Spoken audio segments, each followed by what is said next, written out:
বেঁচে থাকা বিশাল বিলাসিতা, বেঁচে থাকা এমন বিলাসিতা, বেঁচে থাকা আল্লাহর এমন নিয়ামত যে মানুষ সুবহানাল্লাহ বললে আসমান আর জমিনের খালি জায়গাটা নেকিতে পরিপূর্ণ হয়। মানুষ আলহামদুলিল্লাহ বললে নেকির পাল্লা ভারী হয়ে যায়। বেঁচে থেকে মানুষ আল্লাহুম্মা সাল্লি আলা মুহাম্মাদ দুরূদ পড়লে 10টা নেকি হয়, 10টা গুনাহ ক্ষমা হয়, মর্যাদা বৃদ্ধি হয়, ওর প্রতি রহমত নাজিল হয় 10 বার।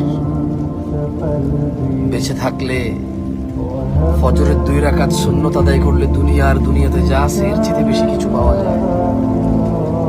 বেঁচে থাকলে ফজরে 2, জোহরে 6, মাগরিবে 2, ইশায় 2, মোট 12 রাকাত সুন্নতে মুআক্কাদা পড়লে আল্লাহ সুবহানাহু ওয়া তাআলা জান্নাতে ঘর তৈরি করবে। যে ব্যক্তি প্রতিদিন 12 রাকাত সুন্নত আদায় করবে তার জন্য আল্লাহ একটা করে ঘর নির্মাণ করবে। সুবহানাল্লাহ।